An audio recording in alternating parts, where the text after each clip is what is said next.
Yeah, man. What up, world? It's Vintage Mook. Welcome to the Major Conversation Podcast. We have a very special guest. I promise I won't say that in every episode. It's like putting special before the guest, but we really do have a very, very special guest. I'll get right into it. What's up, Sean? Yo, yo, yo, yo, yo, yo, what's up, what's up, what's up? How you I'm might in feel? Mook's world. Oh man, Sean pulled up to the crib. Pulled up to the crib. What's So up? Sean, so I try my best to be like as professional as possible with everything I do, right? Yeah, So like normally, like in season one, I had like questions for everybody, hmm, and I mail them to them, email it to them like before yeah, they get here and things yeah, like that. Not for you, not for you. Before we get into it, I have a really, really, really short list of people. I mean, it's embarrassing how short the list is of people who I view as mentor. Oh, wow, yeah, You know what I'm yeah, saying? As I hate that word OG, but the OG or the mentor or just leadership. And man, I'm definitely humbled to say like you was like at the top of that list, bro. Like for man, real. I appreciate that, Yeah, man. It really, like really see, means a lot. yeah, like Yeah, episode one, I was like, it got to be Sean. Episode one, like it got to be like, and yeah, we just and you can ask T, like we just kept pushing back till I get my schedule with you right. You know what I'm saying? Like I for wanted to kick it sure, off yeah. with you, man. And like I said, no questions, like cause I know how you view life, and I know once what I'm saying you receive the question, you just gonna give us all the jewels we need, No, man. for sure, man. I'm totally organic, so I appreciate the process of just letting it just be what it's gonna be. You know what I mean? So, that's just the nature of how I am. So that's super cool. That's we in my world now. Definitely, definitely, definitely. So, man, like I said, I didn't start off with any questions. I guess the biggest thing is re- regarding refresh. Hmm. Break that down. Man, it's been a epilogue, man. We 16 years next month, man. Yeah, that's crazy. 16 years. Man, it's been very prolific. Um, the refresh has been a very dynamic and I guess polarizing experience. Um, you know, in 2008 when the store opened, it was just really just the idea of what's possible, right? And of course, that's what 3 years after Katrina, the city of New Orleans was still coming out of its slumber with respect to what was going on. But like then youth culture, New Orleans was evolving in a way that it never had, in my experience living in New Orleans, that I've never seen before. So it was a perfect intersection of what was needed to be in place for people like yourself and all the young creatives at the time that were trying to identify and have a place where they can be present and be who they want to be, right? No judgment, just creative people from all different walks of life, shades, so forth and so on. So, you know, uh, all of the iterations of the store from just being a primary sneaker boutique to transitioning from sneakers to, what's next and I even think you questioned me with this about what was that 13, 14? When I did a whole 180. Oh yeah, I got that. I got a mental question list, and that's all it. Yeah, I did a, yeah, I did a whole 180, and a lot of people just kind of was confused. Not just you, just wasn't really quite understanding the, I guess, the need for the transition because what was happening was already understood and people identify with it. yeah. But not to cut you off because I Yeah, want go to ahead. get because Go I ahead. actually I have a whole segment of No, that. do your thing. Yeah. But far as when I asked the regarding refresh question, vintage coffee, Mm-hmm, vintage house. mm-hmm, That's the brand that we're building. And believe it or not, like my brain works like I was because we were already doing it before we had a name, right? mm-hmm, So I'm like, okay, what the hell the name gonna be? And even though vintage I've lived up to that brand and the coffee thing and all that. my very first thought was, how do I want the letter to look? Like, how do I want merchandise to look? And I was like, I've always been fascinated with the letter V. You know what I'm saying? Like, I've always liked the letter V. I've always liked the letter C. So like, I was like, that's gonna look good on a shirt. That's gonna look good like on hats or whatever. So that's what I mean. Like, when you just thought of regarding refresh, like, what was like, how did that process go? Like, what was, because I'm sure there was a So ton of names. to be totally honest with you, so the actual name Refresh actually came from one of my old business partners, which Okay. is Paul Right. Judge. Shout out Okay. to Paul. Okay. But the initial name was actually supposed to be Fish Scales. Fish scales. I think I get why, but okay. Yeah, I mean, Brennan, which was my other partner, Yeah. Shout out to Brandon. he was really fascinated with what was that from Wu-Tang Clan, Ghostface Killer. Okay. Had an album called Fish scale. Scales, Okay. which at the time it was cool, nostalgic, but the name Refresh, which is now evolved into Regarding Fresh, kind of stuck because it was more of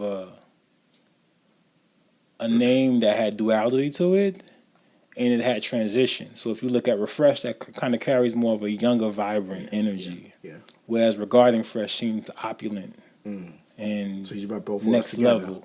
You know what I mean? So when you think about RE colon fresh, so when you send an email, it says RE regards to whatever, right? I love it. So RE colon fresh regarding fresh or refresh. So it's interchangeable. So the duality of it is just how do you present something to a younger base, Right. and then how do you make this now a graduated Yeah. Yeah.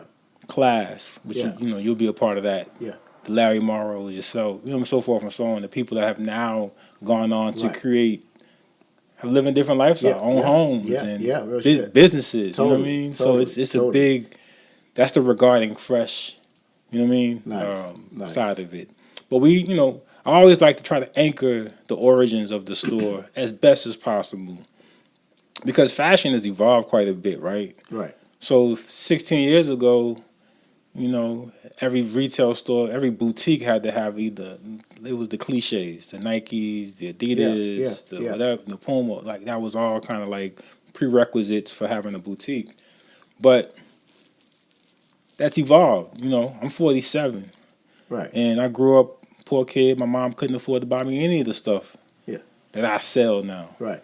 But the reality of it is, I don't have kids, but everybody I know that's my peers in my age group, I mean, day one, their kids coming out, they wearing Jordans a week out in the world, right? Yeah. Definitely. So, mine. if my kid grew up looking at me wearing Louis Vuitton, Louboutins, all the stuff, by the time they 12, 13 years old, They sure understand it's it. all designer. Yeah.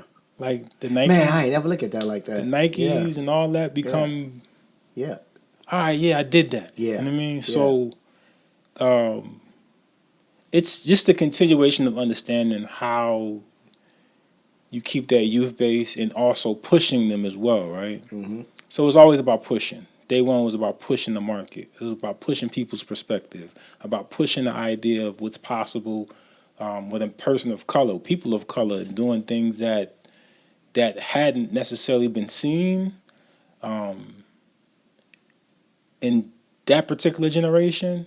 I don't want to disrespect anybody that came before, but in the context of 16 years of Refresh being in New Orleans, I think it kind of served a multitude of purposes, as the name kind of denotes. Right. So speaking to that, like the name this is a continuation of this idea of how do we now improve, get better, refresh regarding Major Mook. Regarding, you know what I mean? So it takes on symbolism in multitudes of of fields. So I think the name just worked. You know what I mean? Right. And at first I was like, I don't know. Right. But as time evolved, in due time, everything makes sense.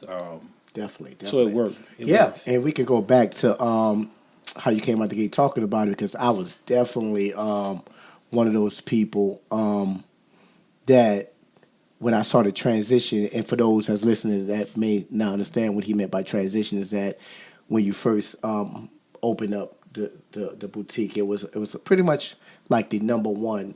I don't want to say southern in a southern region of just streetwear, Yeah. where it's the high end Jordans. You might get some Yeezys when they first release with the Louis Vuitton collab, or you know. Just any streetwear that was killing it during those days. For sure. It was the number one spot. Because I mean, it's like a statue of all the boutiques now that have like shoe cases, Yeah. like with a shoe inside of it, like it's some kind of Yeah. what I'm saying, museum type of No, for art. sure. Yeah. Yeah, that was definitely the look. And then even with the people, I was able to watch you transition the interior look of it, and also like some of just the entourage of Refresh at that time, Yeah. and and all those people are great and beautiful as well. So just to watch you transition all of that to almost kind of like you like was on top of a mountain with like a flagpole, like it's just like me in this universe.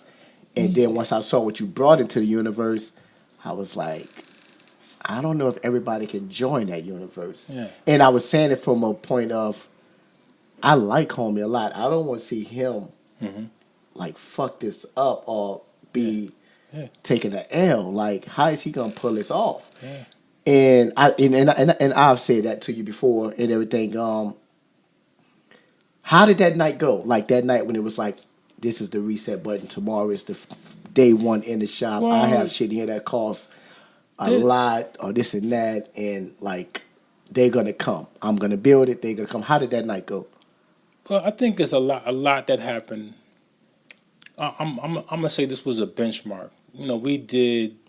For those of you who don't know, we pioneered a lot of this boutique culture in New Orleans, and the things that we did were epic. We had ASAP Rocky, Future, French Montana, the Clips. Yeah, We've done Tiana things. Taylor. Tiana Taylor.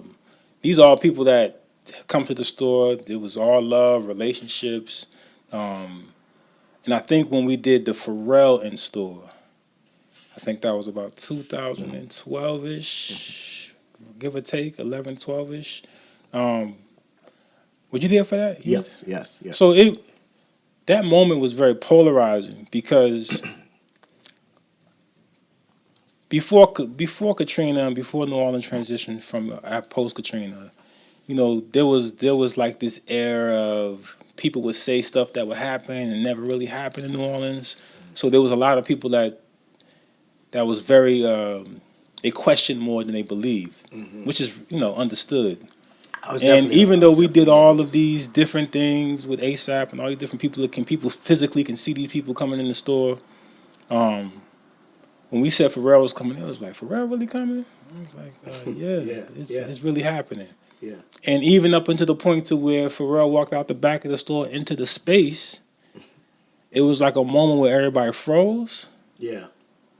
and it was like Pharrell peeped it, and he was like stood there for a second, like, all right. He said, hey, y'all guys can come up, Yeah. and Yeah. everybody kind of just snapped Yeah. out of Yeah. whatever they was Yeah. in. Yeah. And for me, I was like, wow, what what possibly could be the next thing that we could do to top this, right? Um, Maybe get Kanye to come to the store, right? Um, which is still possible, right? Right. Right. Of So, course. but outside of just the celebs and all the people that we had came in that you can really come touch and experience, it was also like, well, how do now we evolve from this, right? And at that time, didn't make too much sense. There was a lot of just things going on in the space, outside the space. And in 2000, end of 2015, there was a big shift in the ownership where things just moved differently. And I stepped up, and because Refresh wouldn't have been, we would have, Right. it would have been nothing. So I stepped up and said, "Hey, I'm gonna move forward. I'm too invested in what I know this represents, not just for me, but also the community of people that have been coming here for all these years. And it was my responsibility, I felt, to take the helm and move it forward. And all of the reasons why the transition happened wasn't because I wanted it to happen the way it did. It was just necessary things, business, Yeah. right? So business dictated that I had to make transitions that was to the benefit of the business. Oh wow. Okay. You know what I Okay. mean? So outside But not of to cut you off, like, yeah, why? go ahead. How did you feel like what you were, the product that you were selling?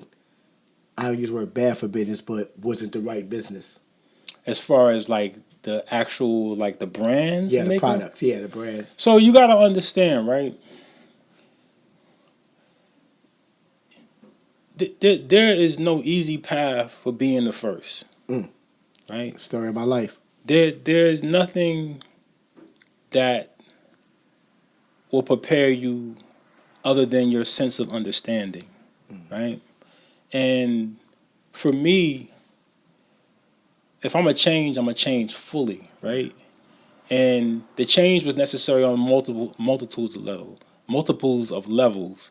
The levels that dictated that, for one, that market, people were catching up to, Yes, definitely. right? So you went from one or two boutiques in the French Quarter Yeah. to now how many are there? I lost count. Like six, Right. six. Let's say six-ish, Right. right? Right.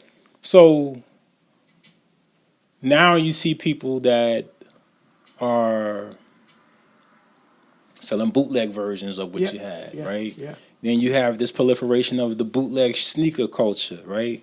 I hate Which it, but it's all good. Right. no, but it's and the whole context in that too is like the brands that people were dying to get also created that market. Yeah. Yeah. As opposed to satisfying their consumer base looked other places to get the product. They didn't care if it was real or not. They had it. They wanted to pull up with it. Right.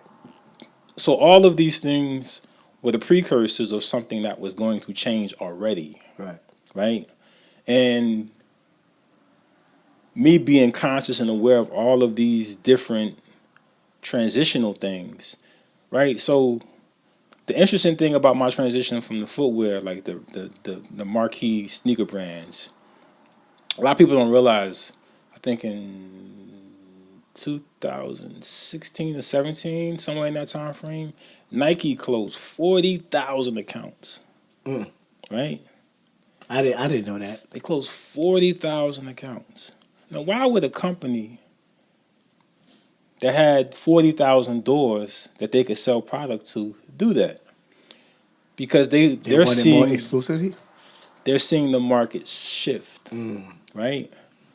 Now, they were heavy wholesale, and around that time there was like a big wave of boutiques just closing all over the world. And from a business standpoint, that doesn't make sense. Right. Not your Nike. You can go direct to consumer. Yeah. You don't Yeah. necessarily need Yeah. all of these stores to sell product Oh, to, got you. right? Right. Right. And then you can control your market share, right? So that was a way for Nike to basically try to now pull it back in to get bigger and stronger. It and is that what we is that when we see these sneaker apps now, things like that? You think is that like a That was the direct? birth of a lot of sneakers. I Yeah, mean, like around for as Nike, like they from became more prominent yeah, because like why go wait in all the of long these line now what if I was it, the could? tier zero accounts and Yeah, all yeah, these marquee yeah. accounts. I mean, they don't necessarily hold the same amount of weight, which from Nike's standpoint, it makes sense because it's just like why would we give too much more than what we already know we already control. Right. So, but in the whole context of it, I'm just using Nike as an Yeah, example in definitely. that perspective. But in the whole context of how the industry was moving, it was less about honestly, it was less about the brands. It was more about what people wanted to discover, Right. right? I'm a person naturally. I want stuff that's fly, different, And the brand is irrelevant, but if it represents who I am, if it identifies with my personality or my lifestyle, that's way more relevant and potent for a customer to really understand that part of it, as opposed to going to a store and you're being sold a brand. Yeah. Hey, this is the newest brand. Yeah. Yeah. This is what everybody's wearing. Yeah. That's easy, right? But the path of helping people discover their own connection with their own sense of style was how I saw fashion. Yeah. And now you fast forward, it was a perfect call, Yeah. right? Yeah. So we got like Marnie is one of the brands. Like I've been carrying Marnie for 9 years. It just caught on 3 years ago. Yeah. Right? Yeah. I was gonna ask you. I have that in my mental notes to ask you. Yeah. What brands do you appreciate? Not even that you even make money on, but just you appreciate to have it in the shop.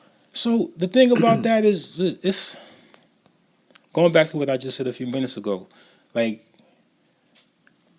I don't ever think fashion was about brands for me. Mm. And I think I'm a little biased because my mother is a seamstress. I grew up in a house. My mother went to FIT, Fashion Institute of Design in New York. So when I was growing up, my mother, I may have not been able to go buy it, but I can get But my you mother know to it. make me some Yeah. stuff, right? Yeah. I designed my prom tuxedo. So, Wow.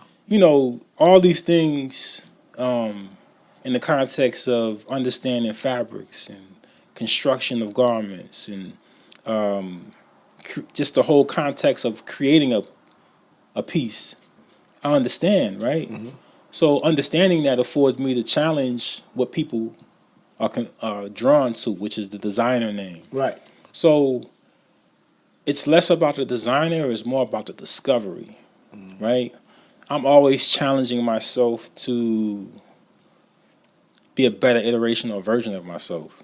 And when I wake up, I have a different perspective on a lot of things. Mm.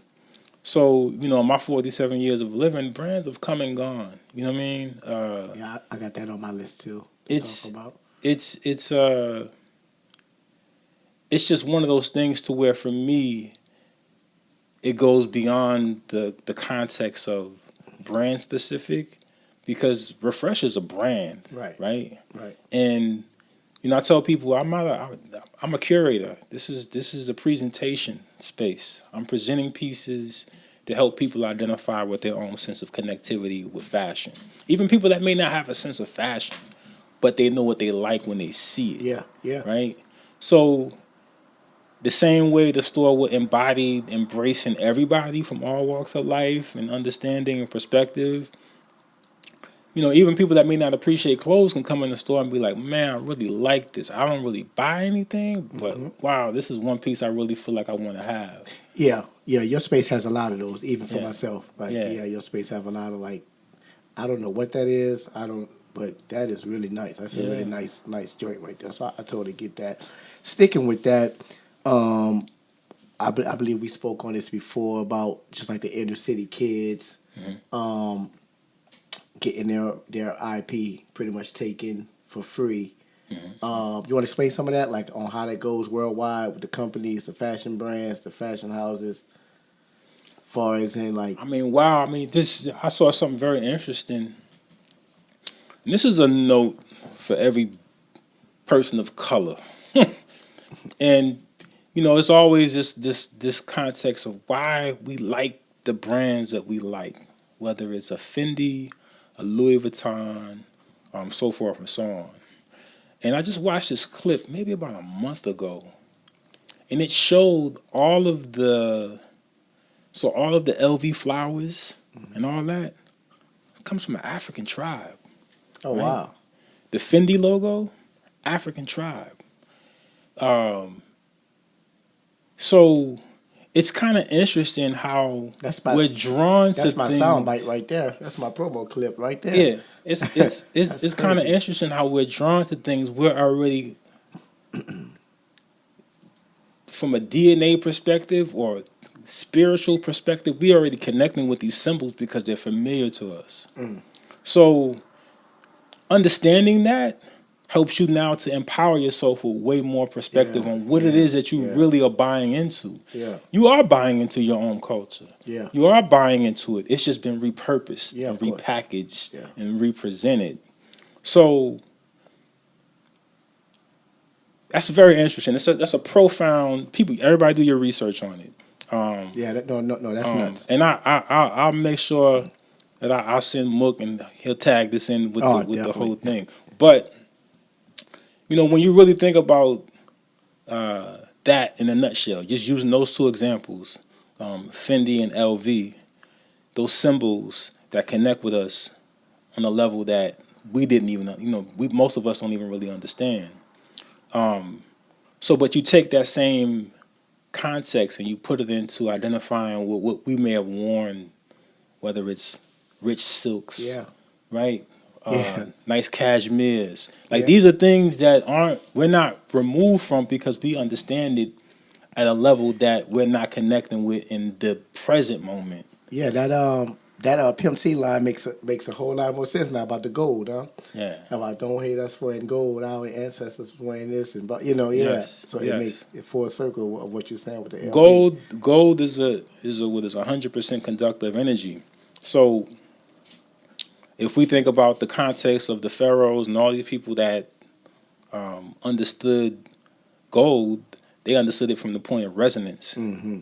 right? Mm-hmm. Copper, gold, all these things are resonance. Yeah, yeah, These are things that connectively allow us to be more energized. So yeah, it's glorified and the rope change and all this stuff, but the energetic aspect of it, you have to think about the things that they don't want you to really understand that you're gravitating to naturally is the things that they try to judge you and say, oh, why are you wearing all them gold yeah, chains? yeah, yeah, You yeah, know why? Because yeah, I got the power. yeah, yeah. It's You know pretty what I'm simple. saying? I'm energized. I'm connecting with something bigger than what's happening right now. Right. So all of these things I come to understand and I embrace them. Right? I don't those caricatures of who we are and what we are. Yes, they're true. We do like gold. We do like designer. We do like rich fabrics. That's just a part of who we are. Yeah, So yeah, all we're doing is reconnecting with things. yeah. And what we're missing is that we're not putting the money back in our own pockets. Of course. So that's the only part we gotta get right with it. Right. But Yeah, don't there's some brands I'm not gonna get into this whole context of it that I feel like we shouldn't be supporting at all. yeah, But it's less about that. It's more about connecting with what you understand in your own sense of style and fashion. Um, Understanding that there's a world of things to discover and never limit yourself to just one perspective. Um, so for me, it's always about how can I present this to the people that want to experience something different. yeah. So even when I go do my buys, right? Yeah, what's that process like? I don't even think like people ask me, "Oh, where did you find this brand at?" I don't know. I saw some fabric. It caught my eye, and I kind of went down this wormhole of, Yeah. okay, what's next? Like, all right, Yeah. so But you also don't mind, opening up your laptop, booking flights and going to all these fashion shows that, when me and you text you like, yo, I'm such and such, about flying for a show. Well, like that's one level of execution that a lot of people that's into this still don't do. So like that just comes with the job. it just comes with a job. But there's another level to it, right? Right. For the fashion shows and all that stuff, I really do that for y'all, Mm, right? mm, It's cool. yeah. Right? Don't get me wrong. Like I enjoy being at the fashion shows. I enjoy just seeing it, movements of the pieces and the garment, so forth and so on. But like with any industry, it gets to a point to where it's just like, all right, where's the real substance at? Mm, And then you start really thinking about, well, where's the people that own these brands? Like the yeah. parent company. I don't see them at none of Yeah. these fashion shows, right? Yeah. Like, Yeah. what are they doing? Yeah. Right? Same thing I did when I worked at Def Jam. I'm like, Yeah. well, I see Kevin Loud and I see Leo Cohen, but Yeah. man, where they boss at? Yeah. Like, Yeah. I probably wouldn't even know what he looked like if he walked downstairs, Yeah. right? Yeah. So for me, it's like, okay, who's upstairs and how they moving?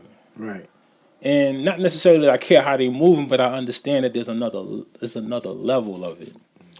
So when I see these shows and I see Amazing, I go from these off the beaten path runway shows to, over the top. Yeah. Yeah. Um, Yeah. One of my favorite brands now is PL Moss, of course, and I mean you've been there. yeah, It's pretty much all his shows, and yeah, I've definitely been admiring that. Like, damn. yeah. Even like, all right, you bringing up Kirby, Yeah. Pierre Moss. He's going through a transition right now. There's Yeah. uncertainty of what's happening with the brand. That's why I'm buying all them pieces up, man. Because you see, Yeah. those pieces are collective items now, No, right? for sure. Yeah. Yeah. But another example of trying to do something or going against the grain in the concept of what he did, right? He did the off the beaten path runway shows. He did this runway show in Brooklyn. You know what I mean? He pulled people into his world, Yeah. right? And made it whatever he wanted it to be. Right. Right. So that's a kid from Brooklyn, right. you know, lost his mom when he was 7. You know what I'm saying? Lived a life, probably questioned him a lot more. Yeah. You know what I'm saying? Kind of, you went through that. Yeah. Definitely. So the challenges that you kind of have to go through, having someone in your life that's you feel like should be there removed, you don't have all the answers. You're trying to figure out a lot of shit, and Definitely. I think he got caught up in the vacuum of what was happening at the time, which is just a normal pace of things. But that lends to the fact that there aren't enough examples or representatives that are in place for people in those positions that look like us to pull from. Right. And I think it's a challenge, man. Even with me, right? Like I'm challenged every day on so many levels. I mean, I don't think you guys could even fathom Right. the scope and scale of it's daunting. Yeah. So, and I'm in my little microcosm of what I'm doing, but on a bigger stage, it just becomes that much more daunting. A lot more moving parts, but there's still hope and opportunity for that to resurge and come back in a way that I feel like it could win. But it's with the intention of what he wants to do. I'm sure that he can figure it out to where he can keep that brand going. I'm sure he got at least 4 or 5 more releases if he really wanted to, right? So you have that, but what about the brands that Crooks and Castles, Play Clothes, all these brands that, and I'm like the biggest Clips fan ever, so like that really hurt my heart when the Play Clothes just was in and out like that. Like, is it safe to say? My best fashion education would be that it just became overwhelming to where anybody could get their hands on it, to where it kind of died out quick. But is there any kind of other reason why those kind of brands were just like so 5 minutes, so microwavable? Well, there's a lot of components to it, right? One of it is Not to cut you off, but like once I saw the hood start wearing Crooks and Castle and like Play Clothes, I was like, all right, I'm out of it. Now I don't know if that's a horrible way of looking at it, but I was like, I don't want to look like everybody in the club at that time. Well, this is where the whole context of what I'm talking about, in this conversation is about identifying your own sense of style. And I'm not saying don't support a brand if you like it. Right. Right. But you also have to be well equipped to know that you have to be evolving too. Right? So we can be as loyal as we want to anything. Yeah. I'm gonna use this analogy. I'm old enough to know what Sears represented when I was a kid. Right. Kmart. Right. All these things that the people that were in their generation, in their time, probably never thought these things would ever go away. Right. Never thought Sears was going to go away. Yeah. Never thought Kmart. You know what I mean? These are things that were just icons in my childhood, right? Right. And even since being a kid to now, and I went from landline phones to beepers Right. to brick cell phones. Yeah. Yeah. to two-way pages Yeah. to now going from analog cell phone to G whatever. Right. Now you got computer. I can store more information on my iPhone Yeah. Then the damn than I can on a laptop. Yeah, laptop. that's nuts. Right. Right. So that's so much has changed. So the commitment to being with one thing is not realistic. Now they got AI. Mm-hmm. I purchased this. It should be shipping in March. I got this device where I'm not even looking at my phone anymore. Mm. Right. So for me, that's great. I'm tired of looking at my phone. Yeah. I want. What is Iron Man's system? Jarvis. Uh-huh. I want a Jarvis. I want to be able to do whatever I'm doing, flying through the air. Right. Hey man, I need you to work on this for me. Right. You know what I'm saying? Yeah. So you have to see that the world is moving in such a fast pace. Who taught you that? To just know that. To just know tomorrow is coming, even though we're thinking about yesterday. Because there's thousands of years that came before me. Mm. You know what I mean? They're, our kids, people's kids are the future. Like, they're coming out moving in ways that we didn't do. Right. I mean, we were playing with wood blocks. And, Right. Definitely. Etch a sketch. Like, that was like the most tech thing at one point in time as a kid. Oh, you got an etch a sketch? Oh, wow. Right. Definitely. Now it's iPad, whatever it is. Like, they know how to, they may not be able to speak a word, but they can navigate on the device. Right. And get where they want to get to. You know what I mean? So when you're looking at all these different things and interactions, it's just like, wow, that's phenomenal. Yeah. Right? Yeah.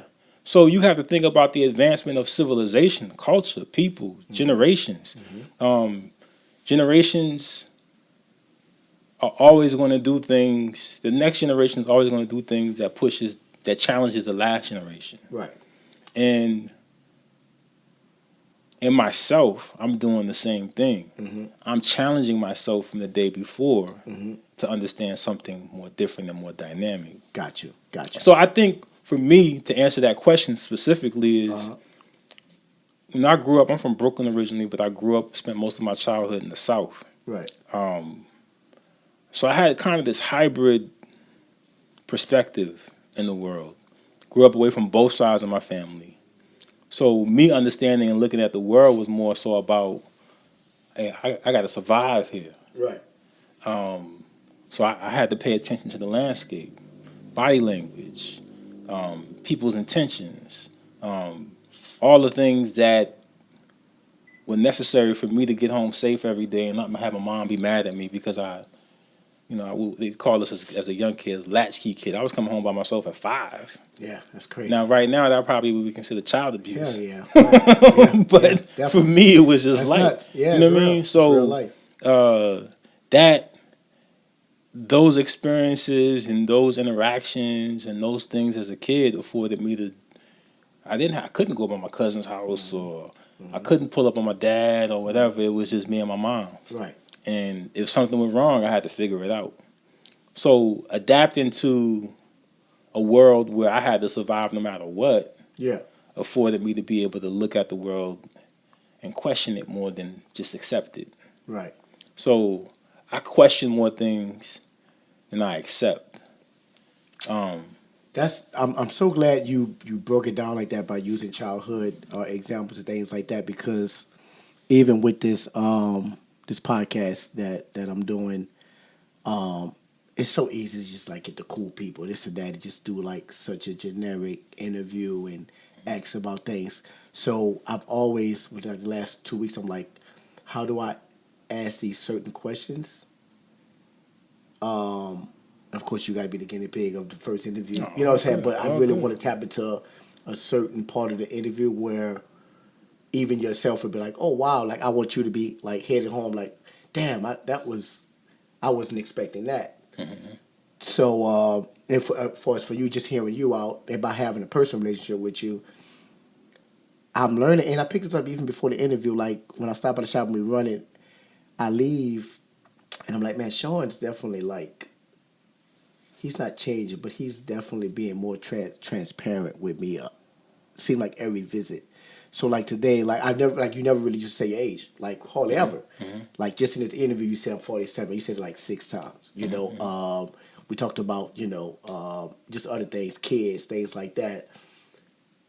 Are you? Does it seem like are you at that stage now in your life to where marriage, kids, White House, picket fence is that where you at? Because I feel like from I'm used to as not even injured, but from a friend or like say since Yeah. you I view as a mentor, like I'm studying you a little more than what most may. Yeah. Pause. You know what I'm Yeah. saying? So Yeah. it's like, Yeah. are you in that stage of your life where it's like, I mean, to be totally honest with you, Mook, like I thought I was gonna be married at 25. oh wow, yeah, I had this whole idea of, when I was in high school, my idea was to become an aerospace engineer. So, that's so crazy because I can see that like you're back right. even talking to So right, that was my goal. I took classes on Saturday, engineering, all kind of stuff, right? So, um, but the reality of life is when I got to college, life was happening, and I was 18, and in the music group and just figuring that stuff, going what you go through from right, 17, right, 18, right, right, 19, exploring opportunities and engaging in the world as an adult, and trying to identify where I fit in at, right? right, Whether that's with a group of people, by myself, right. in a relationship or whatever.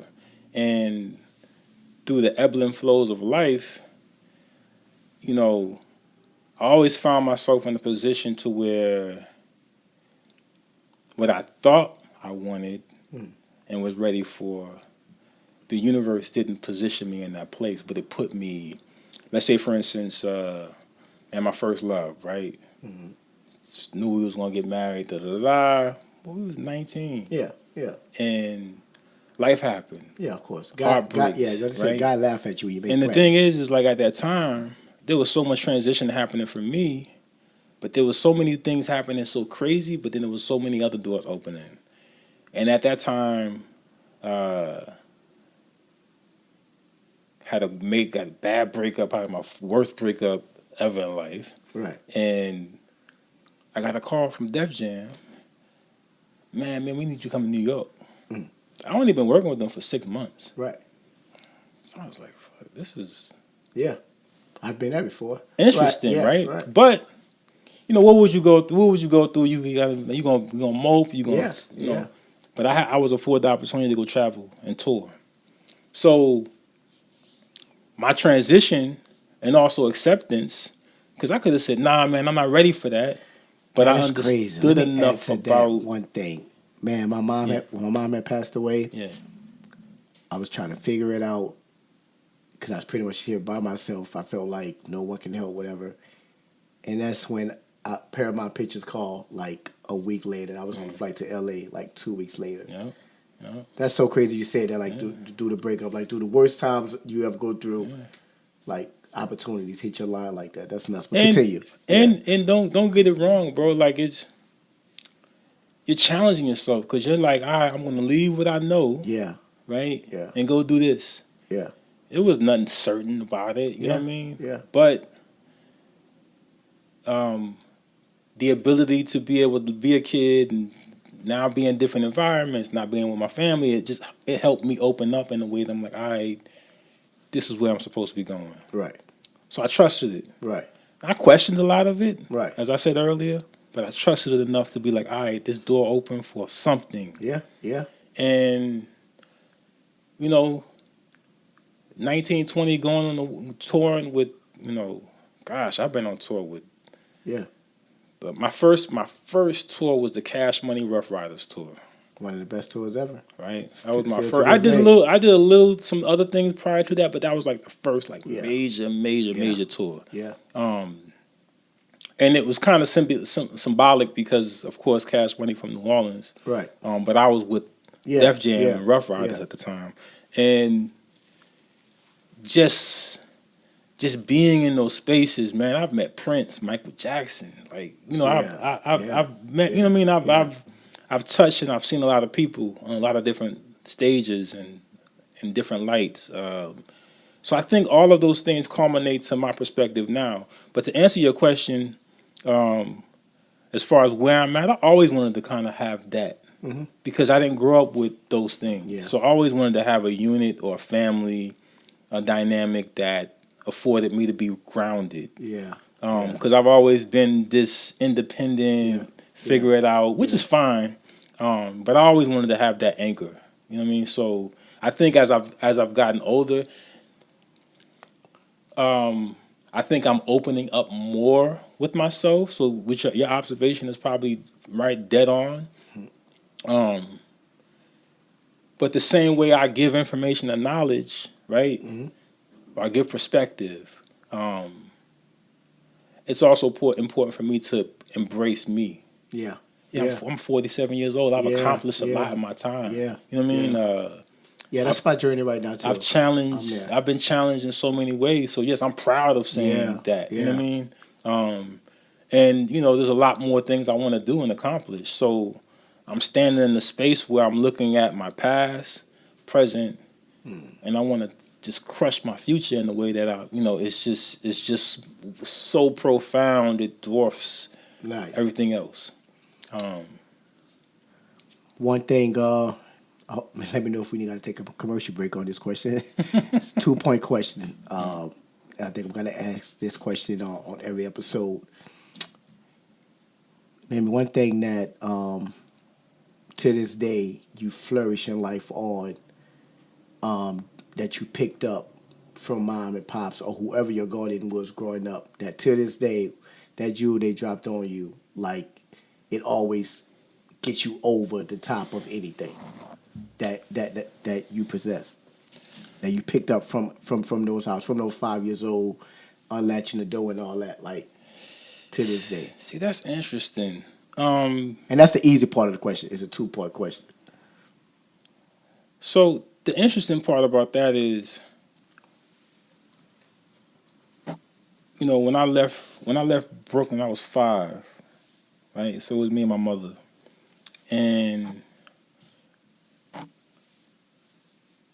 my social skills weren't necessarily the best because you learn how to acclimate and engage with people Yeah. based off of your family dynamics. Yeah. So for me, I was always I don't want to use the word introvert. I was always energetically aware, Mm. right? And I think that's more about survival. So I spoke only when I needed to. I listened more than I spoke.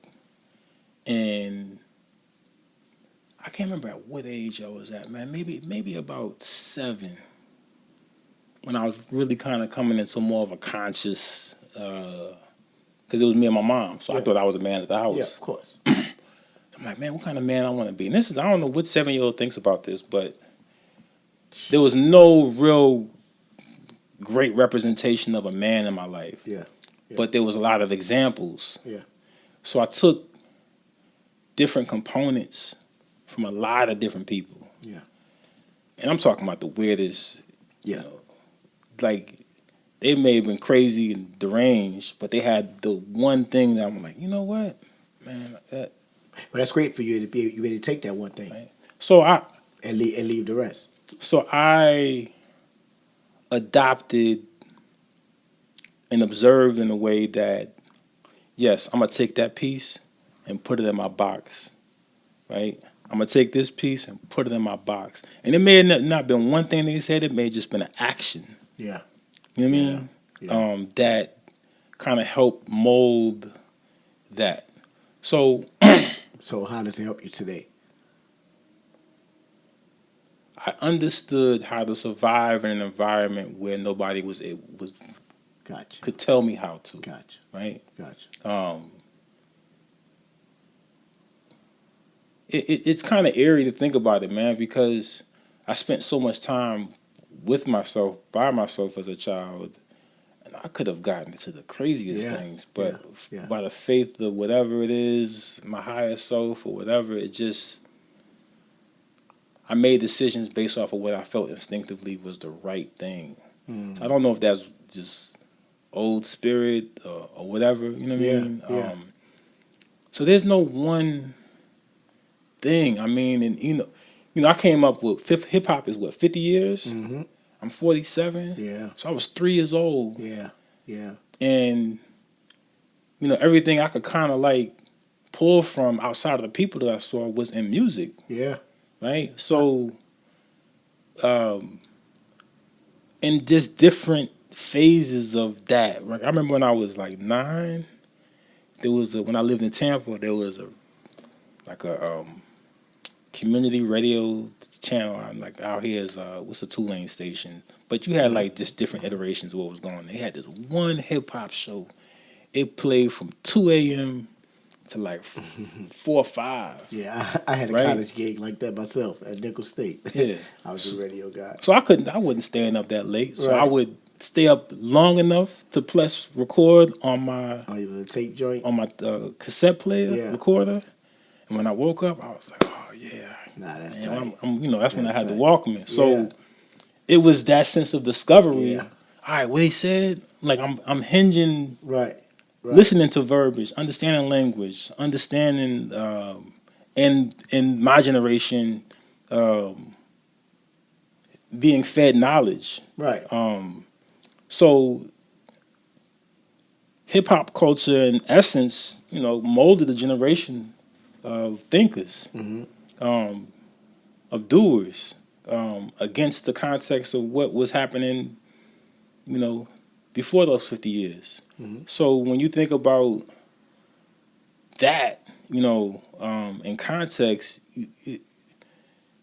it was just that evolution of just wanting to.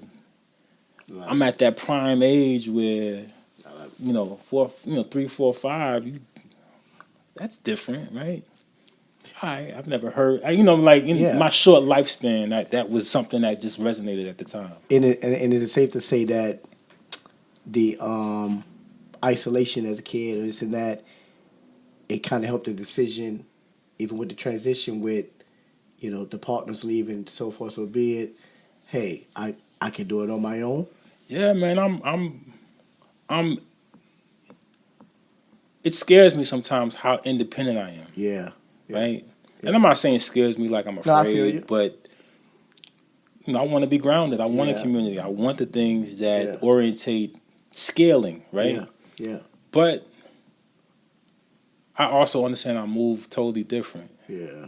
And I challenge myself in a way that I honor people and I meet everybody where they at, but I also understand that I'm wanting to ascend in a way that everybody may not get it. No, they may not get it in that moment, because there's a lot of situations where they came 5 years, man, you was talking all over my head. Yeah. Yeah. Yeah. I woke up one day and it hit Yeah, me. definitely. And I get that, right? Yeah. I'm going to say this. When I was right before I was traveling, and went on the road, like you going through your 17, 18, you're discovering more, you're figuring out more. Yeah. I remember I was educating these older people that I was working with. My last job was at Sam Goody's in New Orleans Center. It was an old lady, she was very religious, sweet lady. She was in her 40s. And I was like telling her, dropping knowledge on the Bible. And Yeah. this was a lesson I learned at a very young age, but it was important for me to understand at the time. As much as I wanted to fill her with all the information that I knew, the fear in her hearing what I was saying, Mm-hmm. she didn't want to be challenged in that way. Yeah. Yeah. She wanted to believe in of course. her system. Of course. And after seeing a person be afraid of hearing something, even though as truthful as I can say it is, I had to respect and keep intact her sense of hope and faith. Yeah.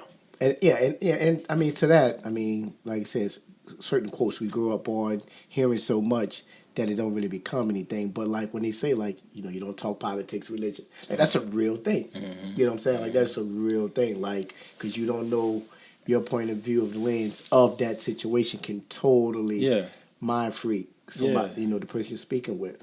But to that 2-point question, the other part is, what is something that you picked up from childhood or from the guardians that was raising you, mom, dad, the whole situation that hinders you today, that you struggle with, that you just can't get right in life due to like you pick that up, and it's like, damn. That's an interesting question. I think. Ask me that question one more time. I'm gonna make sure I get this right.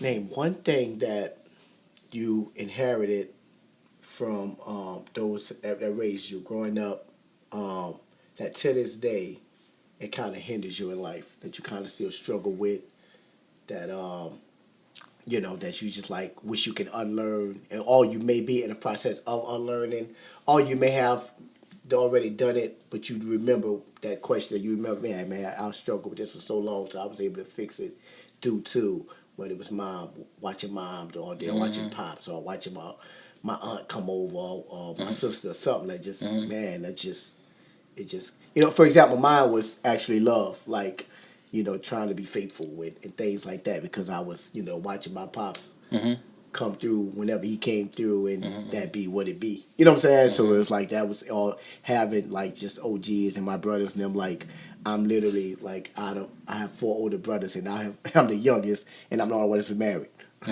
So you're going to imagine what I watched them fools doing. You know what I'm saying? My whole childhood, to where I have no idea what marriage was or this and that. To where I had to kind of unlearn those things and figure it out. And I love the word you used earlier. I mean, I must be throwing that to Twine a lot now, like the word unit, like create my own unit. Yeah. You know what I'm saying? Like that's something that I had to fix. So that's interesting because, like, even in me challenging myself in the way that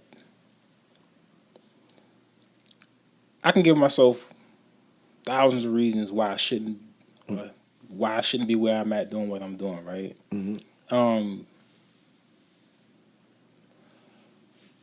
But I don't think there's anything that I would want to unlearn. I do think the one thing that I do kind of felt like would have made a pivotal, I guess, change in the way that could have impacted my advancement would have been kind of echoing on that same sentiment as a support system. And as much as I appreciate my independence, I also would love that. Yeah. Who wouldn't, right? You know what I mean? So, yeah. But, it's crazy, like the small things in life, right? The caveat to that is, I love my family, but I don't know them. Man, that's so great. Sure, a lot of things you're saying, like, we talk off record because I don't want to be too much. You're like, man, like, that's why I guess we go through a lot of the same. Yeah. Like my children, Courtney, like, it's like pulling teeth to get me to go to the aunt Thanksgiving. Yeah. You know what I'm saying? Yeah. Or like, I literally had like one cousin. Y'all was just, or both you and Twan was here at my birthday party. Yeah. I had one cousin here out of all those people. Yeah. You know what I'm saying? And I have cousins here. And shit. I had one brother here. Yeah. I got four older brothers.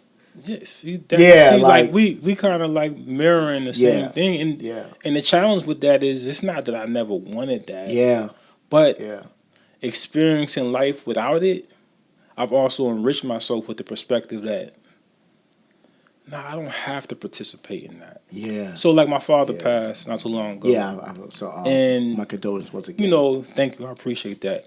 And the one thing I'm grateful for, me and my father got a chance to. Yeah. I got to understand him as a man, right? Yeah. And I never thought that was going to be something that would happen in my lifetime. But I appreciate that, right? For better or for worse, I understood. It made total sense of why all those questions. Definitely. But then the other part of it is like the family dynamics is weird because it's just like, okay, you beefing with this one, y'all beefing with that, and I got an issue with this. Yeah. And for me, I'm like, man, I just came here to celebrate my father's life. Man. Right? I don't really. You trying to get me to understand this? They're trying to get me to understand that. Man. But I exist here. Man, I mean, just to add on to that, because we finally had our first. It wasn't a blow up, but our first. All right, let's talk about this. When one of my cousins, as a female, because what I just said, I said it with so much confidence and cool, but. They view me a certain way because of my actions of the not being around. So one day I had enough, and we spoke on it, and before my mom passed away, like my house was the house, like aunties every day showing up. Like I'm off school, like Saturday mornings, mom them they hitting the garage sales. They like every day, like I have one aunt come and pick me up from Gentilly. I'm from Kenner to bring me to church, like every Sunday. Like my mom passed in '06. I didn't see none of my aunts until I purchased my new home when I was married in 2017. Wow. So they didn't realize like how much anger I felt about that. You know, like, yo, like no, like I'm not about to just smile, hug y'all, and we about to have this great time in here. Like I feel a way, like you know what I'm saying. Like so for to hear you say that, man, it's you know like the death in families, not knowing situation. Because once again, I'm younger during that time, but I don't really know what's going on, things like that. That's a lot, man. That's a lot. I don't want to end on that note, but because with you, man, it's so we ain't even get into the music part of it. Like we just spoke fast. I mean, for those out there showing also, you know, we was bonding on. Our bond really was created through the music world, you know, in 2012 or something like that. Twine, I ain't gonna say his name, the YouTube guy, but I think Twine need to be. I think Sean need to be like Boosie and who else? Or like when Joe be having that same person pull up like every fourth episode to have Sean come back. Like he used to be that pretty what they call that, the honorary like host type thing. Honorary guest. Yeah, because he got so much to peel. You know what I'm saying? Like we've been rolling for like an hour or something. You know what I'm saying? Like Hour 3. yeah, you know what I'm saying? So it's like I'm gonna get y'all, but I don't want to end on that though. Let's end on something that's Ricky, that resident voice. yeah, like Sean got to come through every third episode. We just gonna build. Let's do it. Shout out Journey. I got a lot to say. Journey. We somewhat talked about Journey. We get deep so much more into that. Shop change. We talked about that so much. And this literally, as I was waiting for you, I wrote this down. White companies. We definitely got to get into that. What brand? I guess you somewhat answered this question, but is there any brands you're looking forward to getting into the shop? Nah. Not really. So is just the brand, the whole brand thing is so irrelevant to me. Yeah.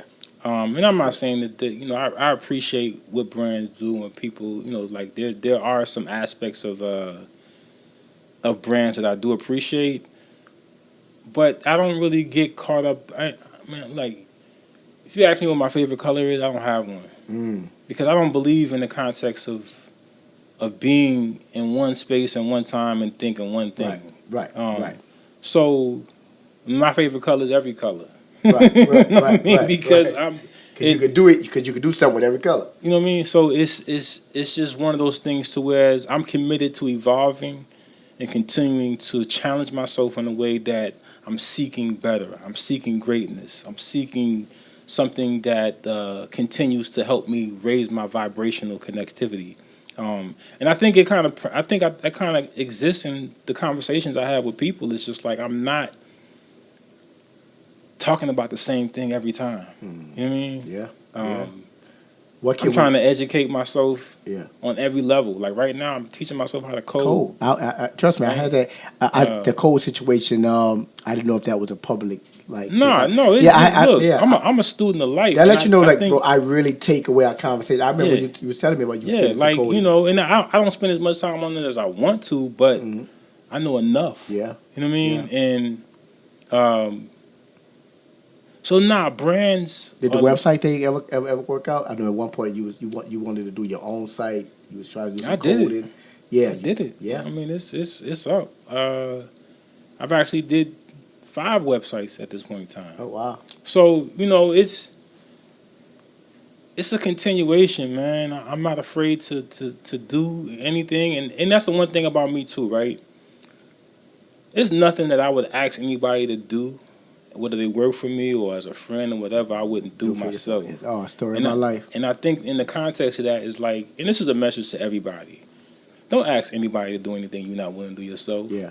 You know what I mean? Be committed to showing up and pulling up your sleeves and doing the necessary work Yeah. Because in doing the work, man, you just become a better person. Yeah. Yeah, you may be able to finesse people to do a certain amount Yeah. of things, but when it's time for you to stuff to happen and they don't show up, Yeah. Yeah. you got to figure it out. Yeah. So to be a good boss, become a good worker. Yeah, real talk. You know what I mean? What can we expect this year from just the shop point of view? Man, to be totally honest with you, Mook, man, it's the economy is very rocky right now. It is. So, last year was a challenge, not just for me, but every industry. So right now, it's just really just keeping the glue together, bro. Yeah. You know what I mean? Like, you know what I mean? It's some good foundational things there, but definitely. That's a lot. But also, people also got to realize, like, we've seen something in our lifetime I've never thought we would. COVID was 2020. Yeah. I mean, Yeah. Yeah. like everybody out there knows what's happening. And if you don't know, I mean, maybe you just slept the whole time. But Right. but we're in a big phase of transition on so many levels, man. And if you're not being aware and conscious of what's happening, you're probably too young to realizing it, and you'll be okay. But if you're old enough to understand what's happening, you know what I mean. You got to pull it in and get it together, man. So right now. The challenge is definitely navigating through the global economy, the downturn that's happening right now in the marketplace. But the optimism in me is it all works itself out. I have these young. I'm gonna give you this perspective. So last year the challenge was, wow, what's happening, right? And I see these young kids, 20, 21, 22, 23 coming in. They feel it, but they don't understand the gravity of it, right? So I'm like, they don't really understand what's happening. So I'm like, the great part of being older is that you know. Yeah. The bad part is that you know. Yeah. Right? So I've kind of created this hybrid perspective. It's like I'm continuing to learn. Okay, be the kid, but with the knowledge of 47, right? Yeah. And the kid is optimistic. Today is their first day. Yeah. So tomorrow is another day to get better at their first day. Yeah. So continuing to make every day your first day is where I'm at right now. I love it. So, which I think I've been doing it, but even more so now, I think, start today like it's your first day. Let all the things that you do know, use what you can, but don't hold yourself back by consuming your mind with everything that's not happening the way you know it should be happening. So that's a perfect way to end this beautiful conversation. Vintage Mook, the major podcast conversation. We're here with my man Sean. Love you, brother. Love you too, man. Appreciate you, man. Appreciate you. We out here, everybody. Peace. Peace.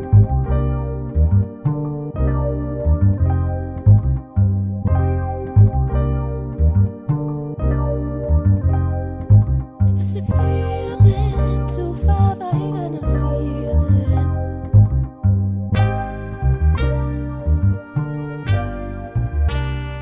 In the morning